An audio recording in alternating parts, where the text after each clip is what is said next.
comparing the Symphonium Crimson, which goes for $1,500, and the Tangzu Wan'er, which goes for 25, might not seem like the most fair comparison, and maybe even a little ridiculous. In a way, the fact that some of us are willing to actually pay $1,500 for earphones is a ridiculous thing in itself. Sometimes, one of the things that I don't hear people talking about enough in this hobby is that throughout all the price points, there are IEMs that sound great, and the enjoyment factor might be equal in the absence of actually comparing one to the other. And I think that many of us actually end up chasing our end game, which finally satisfies us because we compare and compare endlessly. Satisfaction is more of a state of mind, but I'm not sure if we can actually choose to be satisfied, though, because as I believe our free will is severely limited. And so, sometimes a desire for something better takes over, and we end up chasing and chasing and chasing. So, I think I personally should have stopped a long time ago. But, here I am at my personal end game for an IEM, which is the Symphonium Crimson. I could have probably stopped at the Blessing to Dusk, which was excellent. I was satisfied, but the curiosity got the better of me, and I asked myself, if these $300 IEMs sound so good, how much better does something that is much more expensive sound? And I continued the game for way too long. But honestly, I don't regret it at all. I actually purchased the Wan'ers way later in the journey. They were on sale on AliExpress for €6 or €7. I don't remember exactly. So I bought 5 sets for my friends and family to share this hobby, which I love. But actually, if I maybe really loved them, I shouldn't have done that. So I actually personally don't own any Wan'ers, and this one actually belongs to my 10-year-old son. But these days, he prefers the Kiwi Ears division that I bought him, and over ears are much better for smaller ears like him. So he's been using that a lot more than these. So these are going unused right now. For the sake of this comparison, I've actually put the same tips on them, which are the pen and liquors. These are some of my favorite tips. They tend to work well with almost every set I have. And so, yeah, I put them on for this comparison. And also, that the stock tips that come with the Wan'ers are not good. And so it makes them not fit in my ears very well, and they continue to slip out. And these, because they're sticky, as long as you keep them clean, actually help them stay in my ears, which are great. So if you've seen my other videos, some of the songs that I used for the comparison were Ado's Show, also Ado's I no Akuruhi, OK Wang's number 2, Love's Lovesick, Sorry's Long Night, Ives I Am, and I Use My C. I listen to a variety of music, and there are other songs, but for testing, I generally try to listen to the same songs because they're, not just because I like them, but, using the same songs allows me to test better because I know the songs better and I can hear what I'm looking out for. And also, I've chosen these songs because they also do a variety of different things for me, right? Some things are more details, sound stages, and things like that, right? I would compare these two IEMs to both have pretty balanced tuning. Though the Wan'er's treble is a bit lacking, neither the bass or the mids really overpower. And it has a good amount of both, where the Crimsons have really balanced bass, mids, and treble. By itself, the Wan'er's is an excellent IEM. It really has great tuning. If this was the only IEM that you ever bought and used and tried, unless you're a bass head, you probably wouldn't feel like you're missing much. Especially because good treble generally comes on sets that go for a few hundred at least.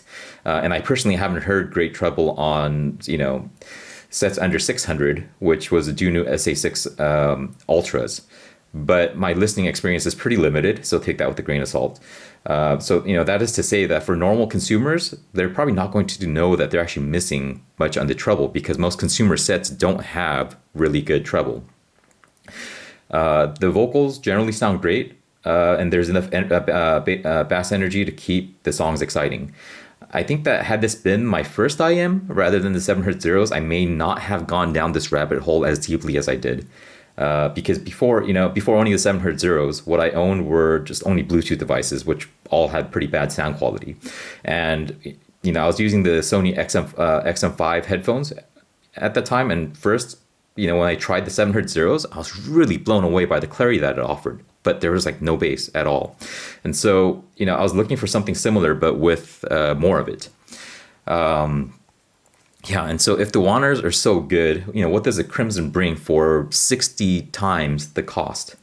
When listening to the Crimson, it's just simply put, you just hear everything in more dimensions, in just multiple dimensions, meaning that the resolution is just incomparable. If we compare audio to video for a second, listening to the Wan'ers is like watching something in 480p. You can understand what's going on and you can even enjoy the movie. But, if that's all like you might even be satisfied. But the Crimson is like watching in 4K. It might even be something like 8K, but I haven't seen anything in 8K, so I can't compare. And you can see every detail on the screen. And in the same way with these, you hear everything. They're so detailed. First, in the bass, there's a lot more depth and texture to it. I don't think that normal consumers would even know that like bass has texture and that there are differences to be heard in the different levels of bass. But rather, when I wasn't in this hobby, I thought it just went boom, and if it went boom loud enough, it was good, right? And so if the Wan'ers just have bass in general, it's not a bass head, but it's not lacking and it's good. The Crimsons, there are distinctions within the bass that are defined. The mids can be similar depending on the range of the mids. The vocals on the Crimsons are generally a little bit fuller, especially like the vocal high notes, especially somebody like by IU feels like it reaches further and it's just a bit more satisfying. But where like if the voice is a little bit lower, such as Love, then they actually sound pretty similar. But the treble on the Crimsons are just extremely clear and detailed. The cymbals hits are like super satisfying. And, like all the snaps you hear, all the high range drums are super distinct. And, yeah. And not just that, instruments such as the piano, cello, violin sound very natural. So the timbre is really great on these. The soundstage on the Crimson is also quite wide, whereas the Wan'ers are pretty intimate. And so when you listen to something like My Sea by IU, they extend far beyond my shoulders, and which are really wide for an IEM. If you listen to something like Ives I Am or Ado's Show, they're super busy tracks. And so there's a lot going on. And the clear separation that you get on the Crimsons, what it has is amazing. The sounds coming from these tracks don't blend or bleed like they would on the Wan'er. And it's only when you listen to something like the Crimson is when you realize how much of the music you're actually missing. Even for something like Love's Lovesick, which is, somewhat of a like not as crazy as those other two tracks, but it has a good amount of instruments going on. It feels much more complete on the Crimson. If you take the whole sound spectrum, though it's not really like this, the Wan'er feels like it's just missing like chunks of sound in between, whereas the Crimsons are expressing the whole range. If your library is more mid-range focused, like OK Wang songs, then you're probably not actually going to need something like the Crimson, because all the details that the Crimson picks up, it's actually largely absent in the tracks. So with the volume match, number 2 from OK Wang actually sounds pretty similar on both IEMs. But if you're listening to a lot of bands or K-pop, J-pop, orchestral music, etc., then you would really appreciate the Crimson. For me, when I was listening to IU's My Sea on both IEMs in comparison, it sounded good on the Wan'er, but when I was listening on the Crimson, I just ended up really getting pulled into the music. And, it took me back to last summer when I was at the Kia Forum watching IU live at her concert. And it's just, it's a nice experience. For a long time, I actually didn't listen to music. Something changed in my 30s. I think that once I was married and had kids, there was I just couldn't really identify with a lot of the songs anymore. Lyrics to the songs used to be very important to me because resonating was important. But much of the music out there just didn't resonate with me anymore. And so when I had headphones on, I would just listen to mostly for audiobooks and podcasts, and it was this way for years.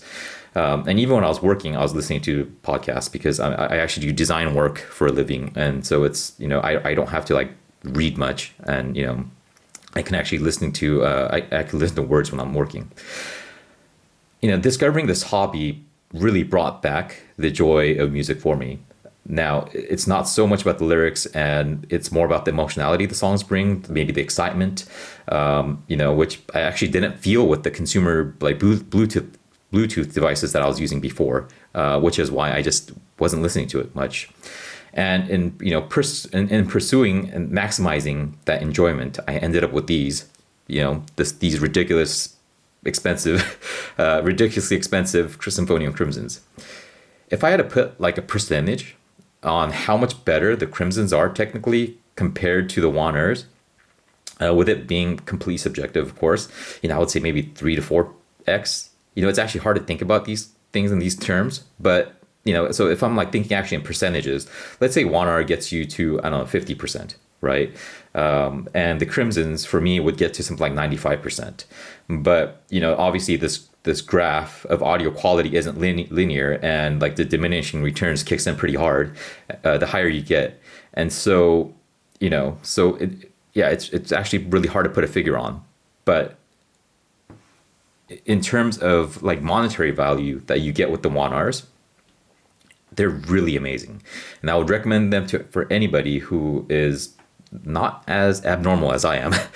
Most of my friends would never go down this rabbit hole into things like I do, but I'm pretty sure that I have ADHD, and I really need the stimulation of diving deep into something, and so I always become very obsessive about new hobbies.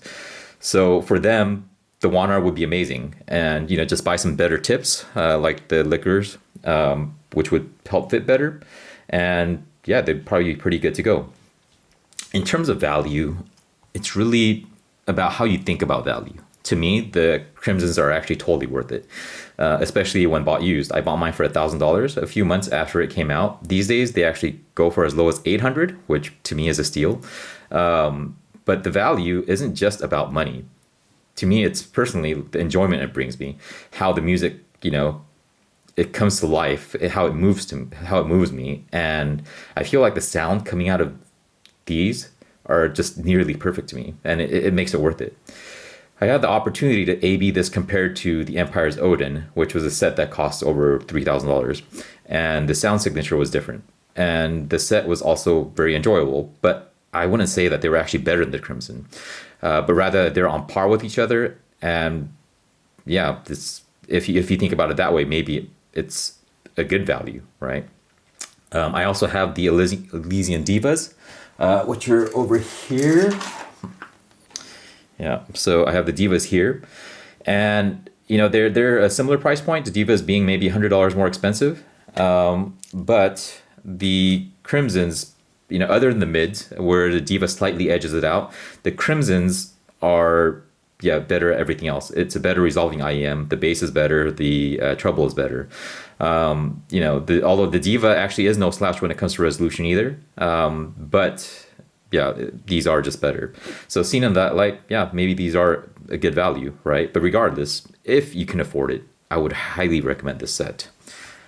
As a side note, I recently sold the Symphonium Titans that I had bought used. The buyer contacted me. The buyer who bought it from me contacted me a month later, telling me that the right driver failed, but he contacted Symphonium and that it would be covered by the warranty because it was still within the warranty period.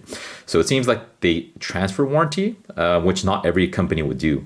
So and this issue hasn't been completely resolved yet, but it seems like it's in the process, and I haven't heard anything since I have exchanged emails with the buyer. But if it all works out smoothly, that's another point for Symphonium, right? Because one of the biggest hesitations in buying used these days is that the warranty isn't transferred, and so if something happens to it, then you're kind of out of luck, right? So I think these are great. What is your experience with IEMs? Do you have an Endgame set? Let me know in the comments. Until next time, bye.